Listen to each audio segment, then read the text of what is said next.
సంవత్సరం అడవిలో తపస్సు చేస్తున్న శరధ్వంతుడికి కృపుడు కృపి జన్మించడం, వేట నిమిత్తం అడవికి వచ్చిన శంతన మహారాజు అక్కడ ఆ పసిబిడ్డలను చూసి వారిని తనతో తీసుకువెళ్లి పెంచుకోవడం. ఈ విషయం శరధ్వంతుడికి తెలిసి హస్తినాపురానికి వచ్చి కృపుడుని తనతో తీసుకువెళ్లి ధనుర్విద్య నేర్పించి తిరిగి శంతన మహారాజుకి అప్పగించడం, భీష్ముడు కృపాచార్యుడిని కురు రాజకుమారులకు గురువుగా నియమించడం వంటి విషయాల గురించి తెలుసుకున్నాం.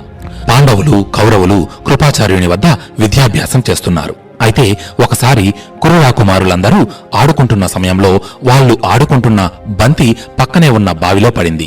బావి బాగా లోతుగా ఉండటంతో రాకుమారులందరూ ఎంత ప్రయత్నించినా ఆ బంతిని బయటకు తీయలేకపోయారు. దానితో వారందరూ నిస్సహాయంగా ఆ బావి దగ్గరే నిలబడి నీటిలో ఉన్న బంతిని చూస్తున్నారు. ఇంతలో రాకుమారుల వెనుక నుంచి వేగంగా ఒక బాణం వచ్చి బావిలో ఉన్న బంతికి గుచ్చుకుంది. వెంటనే రాకుమారులందరూ ఆ బాణం వేసింది ఎవరా అని వెనక్కు తిరిగి చూశారు. అక్కడ వారికి ధనస్సుకి బాణం ఎక్కుబెట్టి వదలడానికి సిద్ధంగా ఉన్న బ్రహ్మ తేజస్సుతో ఒక బ్రాహ్మణుడు కనిపించాడు.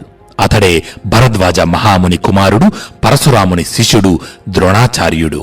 మనం కథలో కొద్దిగా ముందుకు వెళితే భరద్వాజ మహాముని గంగా తీరాన తీవ్ర తపస్సు చేస్తున్నాడు. సరిగ్గా అప్పుడే అతని కంటికి ఘృతుచి అనే స్వర్గలోకపు అప్సరస గంగా నదిలో జలకాలాడుతూ కనబడింది. ఆమెను చూసిన భరద్వాజుడి మనసులో కామ కోరికలు మొదలై ఆ క్షణమే భరద్వాజుడికి వీర్యస్ఖలనం అయ్యింది. వెంటనే భరద్వాజుడు ఆ వీర్యాన్ని సేకరించి ఒక కలశంలో భద్రపరిచాడు. కొంతకాలానికి ఆ కలశం నుంచి శుక్రుని అంశలో ద్రోణుడు జన్మించాడు. ఇదిలా ఉండగా భరద్వాజుని స్నేహితుడైన ప్రశతుడు పాంచాల రాజ్యాన్ని పరిపాలిస్తున్నాడు. అతడు కూడా రాజ్యాన్ని వదిలి అడవులకు వెళ్లి ఘోరమైన తపస్సు చేస్తున్నాడు. తపస్సు చేస్తున్న ప్రశతుడికి అడవిలో ఒకసారి మేనక అనే అప్సరస కనబడింది. ఆమెను చూసిన ప్రశతుడికి వీర్యపతనమయ్యింది. అది చూసి ఒక్క క్షణం నిర్ఘాంతపోయిన ప్రశతుడు కింద పడిన వీర్యాన్ని తన కాలితో కప్పేశాడు. వెంటనే ఆ వీర్యం నుంచి ఒక పసిపిల్లవాడు జన్మించాడు. అతడే ద్రుపదుడు. ప్రశతుడు ఆ బాలుడిని తన మిత్రుడైన భరద్వాజుని ఆశ్రమంలో విడిచిపెట్టి తిరిగి పాంచాల దేశానికి వెళ్లిపోయాడు. అప్పటి నుండి ద్రోణుడు ద్రుపదుడు ఇద్దరూ కలిసి భరద్వాజుని ఆశ్రమంలోనే విద్యాభ్యాసం చేస్తున్నారు. ఇద్దరూ భరద్వాజుని దగ్గరే విలువిద్య నేర్చుకున్నారు.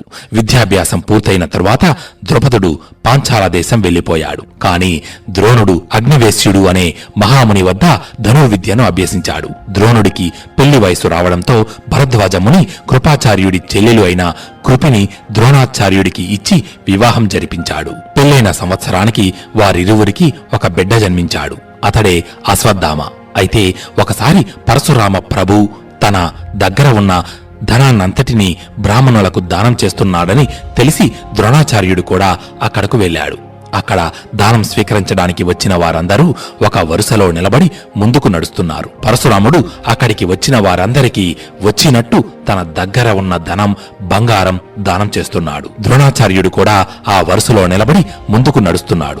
ఇంతలో ద్రోణాచార్యుడి వంతు వచ్చింది. కాని పరశురాముడి దగ్గర ఇవ్వడానికి ఏమీ మిగలలేదు. తన దగ్గర ఉన్న ధనం మొత్తం అప్పటికే దానం చేసేశాడు. అప్పుడు పరశురాముడు తన ముందు దానం కోసం నిలబడి ఉన్న ద్రోణాచార్యుడి వైపు చూస్తూ, బ్రాహ్మణోత్తమ, నా దగ్గర ఉన్న ధనం మొత్తం దానం చేసేశాను. ఇక నా దగ్గర ఉన్నదల్లా నేను సాధించిన అస్త్రశస్త్రాలు మాత్రమే అని అన్నాడు. దానికి ద్రోణాచార్యుడు, అయితే ఆ అస్త్రశస్త్రాలనే నాకు దానంగా ఇవ్వండి అని కోరాడు. దానికి పరశురాముడు అంగీకరించి ద్రోణాచార్యుడిని తన శిష్యుడిగా స్వీకరించి అనేక శక్తివంతమైన అస్త్రశస్త్రాలను ప్రయోగించడం, ఉపసంహరించడం నేర్పించాడు. పరశురాముడి వద్ద విద్యాభ్యాసం పూర్తి చేసిన ద్రోణాచార్యుడు ఓసారి తన చిన్ననాటి మిత్రుడైన ద్రుపదుడి రాజభవనానికి వెళ్లాడు. అక్కడ ద్రుపదుడిని చూసి, ఎలా ఉన్నావు మిత్రమా అని ఆప్యాయంగా పలకరించాడు. కాని అది ద్రుపదుడికి నచ్చలేదు. వెంటనే ద్రుపదుడు, ఏంటి ఏమన్నావు? మిత్రుడా? నేనా? నీకా? మిత్రత్వమైనా శత్రుత్వమైనా సరి సమానులకి చెల్లుతుంది. నీ స్థాయి ఎక్కడా, నా స్థాయి ఎక్కడా? నువ్వేమో పేద బ్రాహ్మణుడివి, నేనేమో ఒక రాజ్యానికి మహారాజుని. నీకు నాకు స్నేహం ఎలా కుదురుతుంది? నోరు మూసుకుని ఇక్కడి నుంచి వెళ్ళిపో అని గర్వంగా మాట్లాడాడు.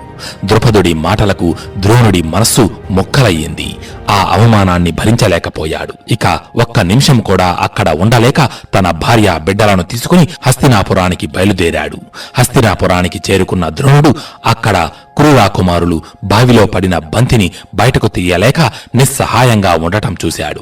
వెంటనే ద్రోణుడు తన ధనుర్విద్య నైపుణ్యాన్ని ప్రదర్శించడం మొదలుపెట్టాడు. తన ధనస్సుకి ధనుర్బాణాలను జోడించి అత్యంత వేగంగా వాటిని వదులుతూ ముందుకి నడుస్తున్నాడు. ద్రోణుడు వేస్తున్న బాణాలు వరుసగా వచ్చి బావిలోని బంతికి గుచ్చుకున్న బాణం వెనుక ఒకదానికి వెనుక మరొకటి అంటుకుని ఒక తాడులా మారి బావి పై వరకు వచ్చాయి. అప్పుడు ద్రోణాచార్యుడు ఆ బావి దగ్గరకు వచ్చి ఆ బాణాల తాడును పైకి లాగి దానికి అంటుకుని ఉన్న ఆ బంతిని తీసి కురురాకుమారులకు అందించాడు. ద్రోణాచార్యుడి ధనుర్విద్యా నైపుణ్యాన్ని చూసి ముగ్ధులైన రాకుమారులు వెంటనే అంతఃపురానికి వెళ్లి భీష్ముడితో జరిగిన విషయమంతా చెప్పారు. అది విన్న భీష్ముడు వెంటనే ద్రోణుడి దగ్గరకు వెళ్లి, ఎవరు మీరు, ఎక్కడి నుంచి వచ్చారు అని అడిగాడు.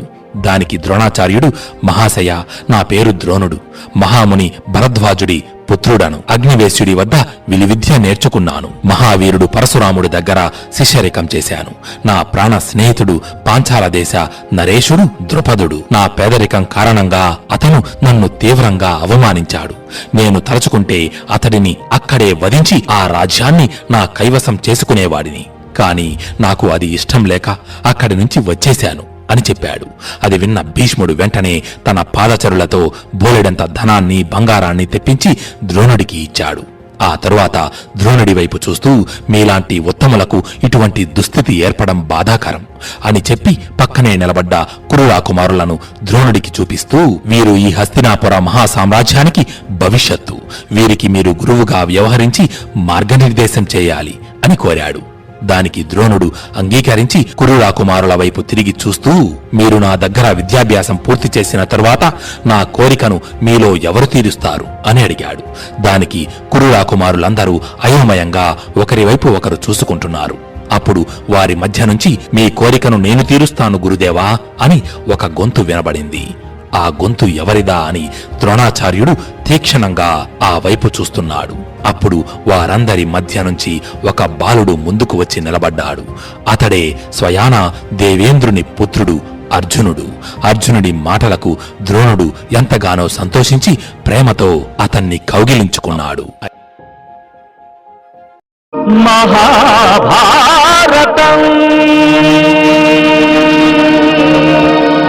మహాభారతం మహాభారతం